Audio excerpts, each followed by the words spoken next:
রাত্রেবেলায় রান্না করব মিক্সড ভেজ আর রুটি। মিক্সড ভেজে দেবো গাজর, বিট, আলু আর ফুলকপি। চারটে জিনিস দিয়ে মিক্সড ভেজ করব। প্রথমে একটু সাদা তেল দিয়ে কালো জিরে দিয়ে কফিটাকে ভেজে নেব। ফুলকপিটা ভাজা হয়ে গেছে, এবারে এটাকে তুলে রেখে নেবো আলাদা করে। এর মধ্যে আর একটু তেল আর শুকনো লঙ্কা, কালো জিরা ফোড়ন দিয়ে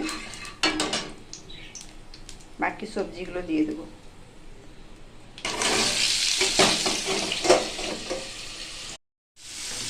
এর মধ্যে নুন, হলুদ, জিরে গুঁড়ো, ধনে গুঁড়ো আর একটু চিনি দিয়েছি।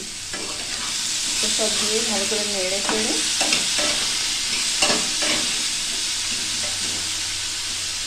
ঢেকে দেবো কিছুক্ষণ। ভাজাগুলো সেদ্ধ হয়ে গেলে এর মধ্যে ফুলকপিটাকে দিয়ে দেবো।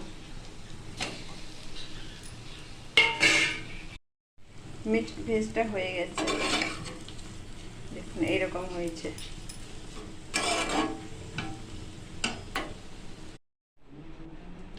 এটা আজকে রাত্রে ডিনার।